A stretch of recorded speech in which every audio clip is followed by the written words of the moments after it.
Hey everyone, Coach Al from Mudslingers Endurance Coaching. We just returned back from the inaugural PolarRoll Ultra endurance event in the UP of Michigan. It's 2023, first year of doing the 140-mile winter ultra. I'm going to go over bike setup, what I carried, and then real quick things that I might have changed and learned that might be different. This is my Carver Titanium Omega Beast. It's loaded up without everything on it. It's about 28 pounds. With everything on it, it was 74 pounds. I'm using the Aero Rack by Spider system in the back, which worked out great. Had a lot of questions about that because it's fairly new and everybody was wondering about it. The great thing is you can mount it on anything. It doesn't have to be, you can mount it on full suspension or whatever. Got 3 cradles for 3 different dry bags on it. Worked out great. This year we ran 1x12 electronic shifting, which worked out great. Normally we're single speed people, but the course dictated it wouldn't have been very smart to run it single speed. Ran studded tires, which was a plus. We had a lot of ice on the course. Running Bontrager Narwhal 27.5 by 4.5.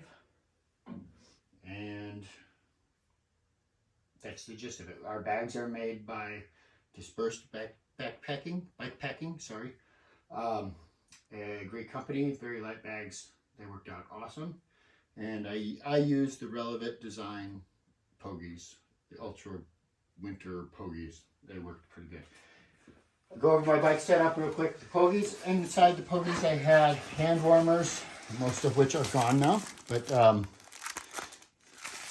I had about 10 sets of hand warmers in each bag, or combined. I also had an emergency poncho, which did not need.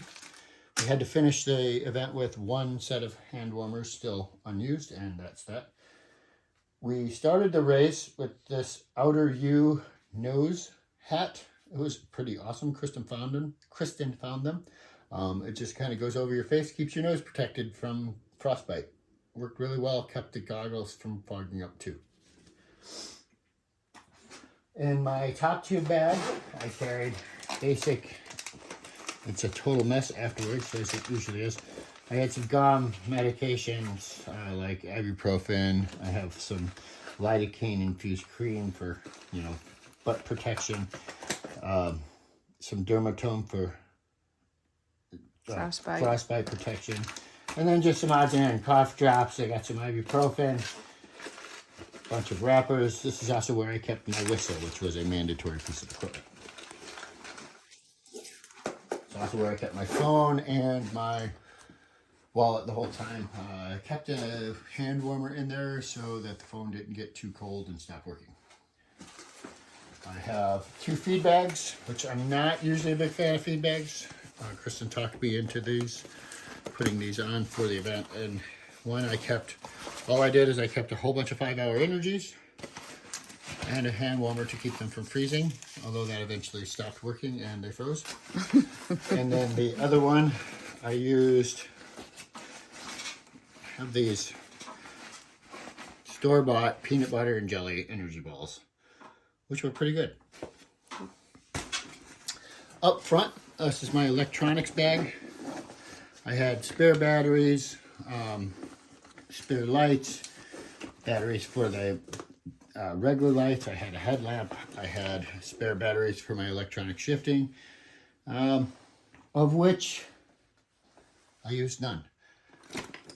I think I used 1 spare power battery to charge up my Garmin. I never used my headlamp, although that was a mandatory piece of equipment. I think I would have benefited by using it, but I didn't take the time to put it on. To be honest, this bag, it was just a cheap Amazon purchase. It was a little hard to get to. I should have put a tie or a zipper pull on here. That would have made a big difference. I also carried my inReach. We had to have a mandatory spot tracker, which mine worked okay. It was issued by the race. Kristen's failed at mile 114, but I did carry my own inReach just in case. I have a breakdown in the race course printed out. This was just for safety. Didn't use it. In the main compartment, my bag. Oh, my headlight is a Nog lighting system, mountain system. It's up to 2,000 lumens. I kept it on low the whole time, which I think was 200 lumens, and it never died all through the night. So in my main compartment bag, I had a spare balaclava, spare easily accessible mitten liners, hat, ear muffs, just basically stuff that I needed to get to quickly. And also all of my food, or most of my food, of which I have left. Thanks, Damon, for beef sticks. These are really good. I'll eat some of those later. Cashews, very dense calories. Empty bag. Wrappers, which is always funny. You start cleaning this out. Bacon. Takeaway. While the bacon was good and calorie dense, the grease on the bacon was really gross when it got cold. So I would not do this again. Reese's peanut butter cups, the big cups, worked out great. They did not freeze. They got a little firm, but did not freeze. I think I had 4 or 5 of those. And then emergency toilet paper. You can see it has not been opened, so things went well. Nutrition-wise, I would have balanced. I had a lot of summer sausage and beef sticks and high-fat, low-carb stuff, mainly because I was working out such a low intensity and I wanted to keep anything from freezing. I think I would balance it out more with a little bit higher fraction of carbohydrates next time for when I get into a low spot, I can come out quicker. We also carried a 1-liter bottle of chocolate milk, and that went fast. It was really good, and so that was probably the first calories used. On the small compartment side, this is where I kept most of my trash as I clear it out. A couple extra walleye scraps. I had a spoon, which I did not use. A pump, which thankfully I did not use. And that's pretty much it.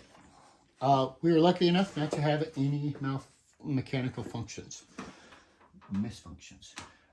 Repair kit, spare tube. I also have a spare tube, second spare tube in one of my front bags. Who makes those, Al? These are made by Oveja Negra. They bolt onto the fork, really solid. I can fit. This is my camping or my cooking setup. And they're insulated too. That's where we kept. On the other side, we kept our chocolate milk bottle. Mm-hmm. So, what's the stove? I don't remember. I can never remember. Boil stove. Jetboil. So we have Jetboil stove. I'm not going to get it out because canisters hard to get to. But 2 fuel canisters and a 1-quart cooking pot in here. Mandatory cooking. We did not bring anything to cook, so the only thing we would have used that for would have been water to melt some snow. I used the 45 North Wolfguard boots. These are a couple model years old. I like them because they're super stiff, as opposed to the new ones are, from what I hear, a little warmer, but not quite as stiff. These are studded, which was a game changer for us. And we got a good deal on those too. Yeah. Mountain Hardwear 20 below rated sleeping bag. This is a learning moment. We stuffed this into this compression sack that we got online. If I were to do it again, I would just go with a little bigger compression sack because I wanted to get it as small as possible so it fit nicely on the rack.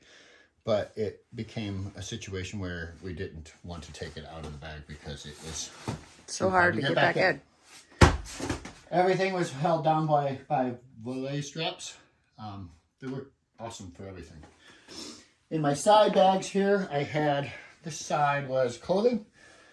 So I have a merino wool hat, merino wool liners, merino wool buff, A stocking cap that I planned on using just if we need to stop, which I did not use.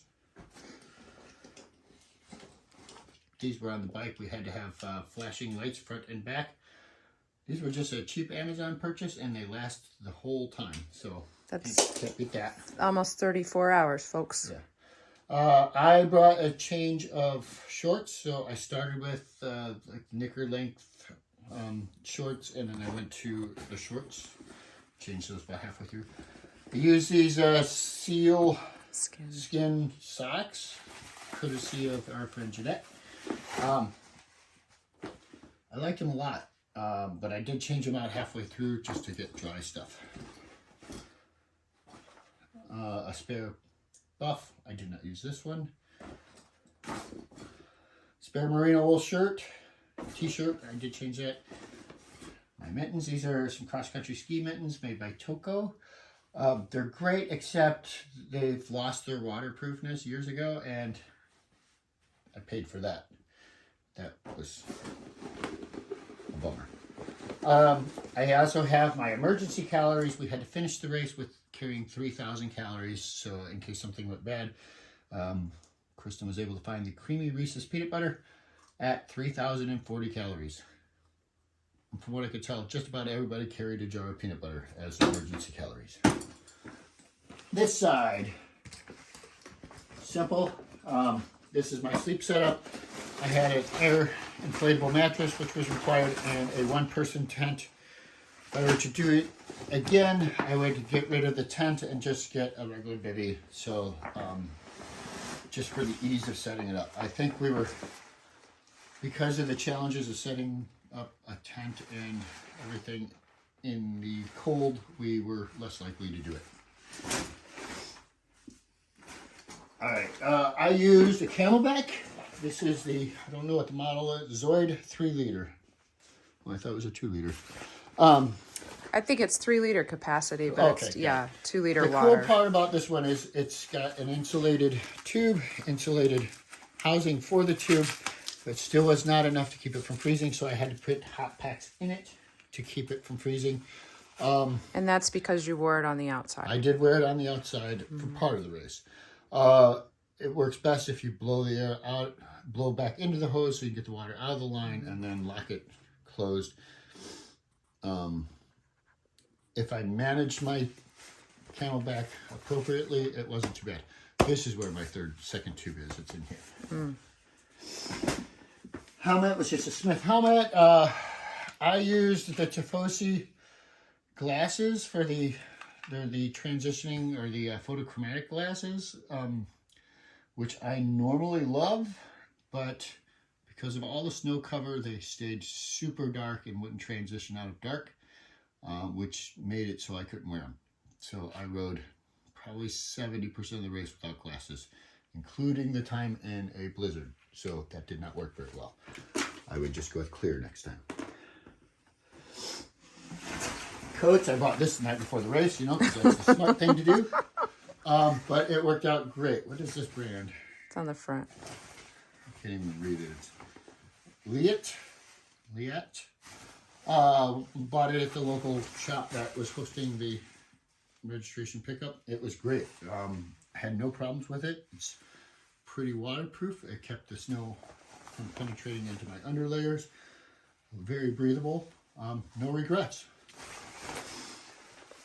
I also had my lightweight puffy coat.